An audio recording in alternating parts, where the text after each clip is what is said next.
Hai semuanya, gimana kabar kalian? Semoga selalu dalam keadaan baik. Jadi welcome back di segmen analisa kripto. Teman-teman, di video kali ini kita akan update untuk PIP token ya.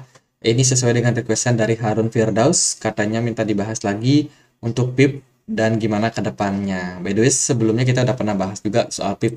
Tapi kita akan bahas lagi. Kali ini PIP ada di harga sekitaran 3.480. Hari ini ada peningkatan 42%. Wah, ini ngepam. Ada apa nih kira-kira? PIP sendiri berada di peringkat 627 di CMC. Kalau kita perhatikan, PIP sendiri punya peredaran supply hampir 1 miliar. Sementara yang terilis, supply-nya masih kecil, teman-teman. Masih 89 juta saja. Ini masih 9%. Jadi nggak terlalu banyak lah, nggak terlalu banjir. Sehingga kalau ngepam itu sesuatu yang ya bisa dibilang sesuatu yang bagus dan mudah untuk dilakukan. Jadi kurang lebih gitu, karena memang market cap-nya nggak terlalu besar nih. Bayangin kalau dia udah mendekati maksimum market cap atau maksimum peredaran supply, itu akan bikin market cap-nya makin naik. Makin naik market cap, harganya buat naik akan makin sulit. Jadi kurang lebih kayak gitu, karena ya dana yang dibutuhkan lebih banyak. PIP sendiri adalah penyedia layanan Web3 yang berfokus sama ekosistem kripto untuk micro payment. Jadi untuk pembayaran-pembayaran digital yang sifatnya mikro. Artinya adalah kalau teman-teman menggunakan wallet biasa, teman-teman transfer ke misalkan ke wallet yang lain ya, itu kan ada batasan fee tuh. Jadi kadang-kadang kita mau transfer USDT misalkan, itu ada fee-nya $1. Sehingga kalau kita cuma mau transfer 2 USDT itu kadang-kadang nggak bisa. Jadi ada minimumnya sekitar 5 USDT. Nah, PIP ini menemukan masalah tersebut dan dia kasih solve. Dia kasih solusi, teman-teman. Kalau pakai PIP itu bisa lebih murah. Untuk transfernya lebih murah, kemudian bisa dengan nominal yang sangat-sangat kecil di bawah daripada batasan-batasan yang biasanya dibuat kalau teman-teman menggunakan wallet lain, wallet exchange atau wallet seperti Trust Wallet ataupun MetaMask. Jadi kurang lebih kayak gitu. Sehingga adopsi PIP ini sebenarnya dia potensial, teman-teman. Buat aplikasi app-nya ini potensial. Belum lagi dia bisa connect di beberapa platform. Seperti contohnya ini beberapa platform sosial media yang bisa terintegrasi sama PIP. Ada Facebook, Discord, GitHub, Reddit, Twitter, dan juga ini apalagi satu yang ungu tuh. Ya itulah, teman-teman. Jadi sebenarnya ini proyek yang sangat potensial. Nah, kemarin mereka baru aja memperbesar jangkauan mereka. Sudah bisa untuk melakukan transfer menggunakan Baby Dogecoin. Kemudian transfernya bisa menggunakan DeFi, ini koin ya, salah satu koin dengan kodenya DeFi. Kemudian juga ada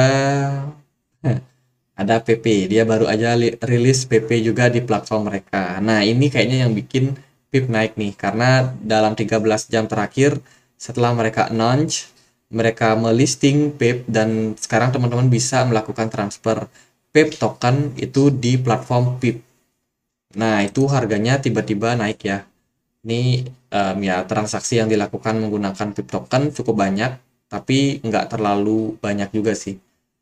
7 menit lalu, 1 jam yang lalu, artinya blockchain-nya masih cukup aktif. Kalau kita lihat daripada pergerakan harga PIP, ini hari ini ngepump cukup signifikan ya secara tiba-tiba. Tapi memang indikasinya sudah muncul dalam beberapa hari. Kalau teman-teman perhatikan, volume perdagangan dari PIP ini meningkat sejak tanggal 30 April. Berarti apa yang terjadi di sini ini adalah proses akumulasi yang terjadi oleh yang dilakukan market maker. Nah, vape ini kan udah terkoreksi cukup panjang nih. Dia turun terus, bikin apa namanya descending channel. Jadi dia udah turun terus dan kebetulan dia dapat momentum bertahan di level support yang kuat di kisaran 0,14. Jadi di support ini benar-benar menahan pergerakan dari PIP untuk turun. Which is ini adalah momentumnya dia untuk break. Di sini dia sudah break tapi belum ngepump sangat signifikan. Kemudian koreksi, ngetes level support, dan akhirnya dia terbang tinggi 42% hari ini. Volume perdagangannya pun juga cukup tinggi, kemudian dari MACD-nya juga mendukung ya, histobarnya masih channel hijau. Smart money cukup aktif di market.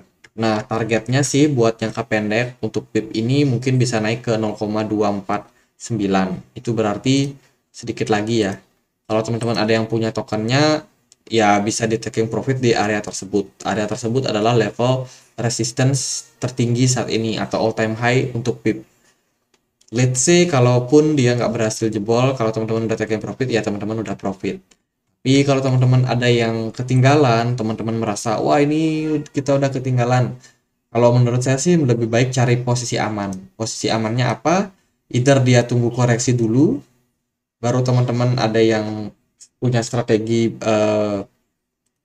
buy on weakness, mungkin bisa beli di harga ketika dia sudah koreksi.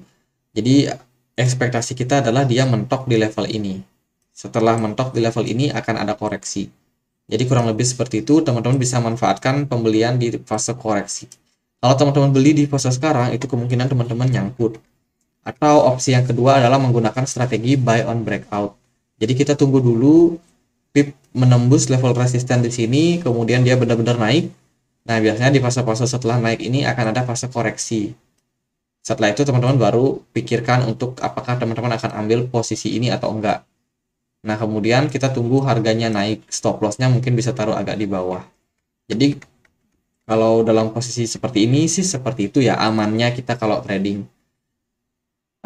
Potensinya masih cukup menarik buat PIP sekarang. Kalau dari jangka waktu pendek, ini kenaikan udah sangat-sangat impulsif ya. Bener-bener nggak banyak orang yang duga pastinya, karena memang ketika dia breakout di sini, ini nggak menunjukkan PIP ini sebenarnya bakalan naik tinggi loh. Jadi dia turun, koreksi, ternyata dia cuma ngetes level support, oke, cukup kuat, volumenya tiba-tiba masuk tinggi, dan harganya pun juga ikutan naik. Smart money-nya juga cukup mendukung. Jadi itu indikasi-indikasi yang bagus buat PIP untuk sekarang ini. Lalu gimana buat teman-teman yang mau hold? Gimana potensinya? Apakah bagus buat kedepannya? Kalau bagi saya potensinya bagus karena ini solusi banget buat orang-orang yang punya dana kecil yang nggak bisa transfer, itu bisa menggunakan fasilitas dari PIP ini. PIP ini sangat bagus ya. Jadi kalau buat kedepannya gimana ya, kita lihat aja proyeknya seperti apa. Paling sih yang bisa aku sampaikan adalah masalah dia masih punya maksimum supply yang bisa di-create 90% token lagi. Artinya adalah teman-teman harus mewaspadai juga sih, makin banyaknya nanti adopsi daripada token PIP ini, maka dia akan makin banjir di market. Makin banjir di market berarti market cap-nya makin besar. Makin besar market cap-nya, makin banyak dana yang dibutuhkan untuk menggerakkan harganya buat naik. Kalau adopsi daripada platform dari PIP ini dia nggak terlalu besar, ini akan menyebabkan tokennya agak sulit buat naik. Akan ada titik seperti itu.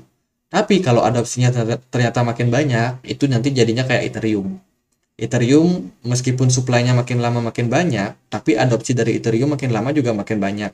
Harga koinnya cenderung stabil ya, stabil cenderung mengikuti Bitcoin. BIP pun juga punya opsi seperti itu. Tergantung sekarang gimana mereka mendevelop aplikasi ini, teman-teman. Jadi kurang lebih gitu buat kedepannya. Jadi gitu aja deh, semoga bisa bermanfaat buat analisa kali ini. Hati-hati jangan FOMO, ini udah naik cukup tinggi. Mendingan cari level-level yang cukup aman aja buat teman-teman yang mungkin mau akumulasi. Jadi gitu aja, semoga bisa bermanfaat, dan akhir kata saya Andre, makasih.